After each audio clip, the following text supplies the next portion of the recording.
Hi, my name is Zurka. I'm from Hosur, Tamil Nadu. I have completed my BSc in Fashion and Apparel Designing. Due to my lockdown, I couldn't able to learn my fashion knowledge properly. So I have been looking for classes in and around Bangalore. And through Google, I have came to know about the Dresses Institute in boutique.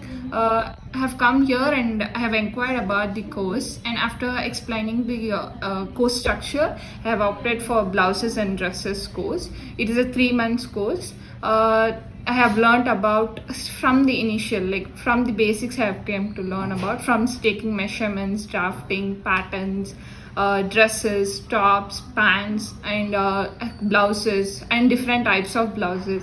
Everything I got to know, and now on my own I can able to do patterns and more designs, and I have a confidence that I can start my own boutique and success well.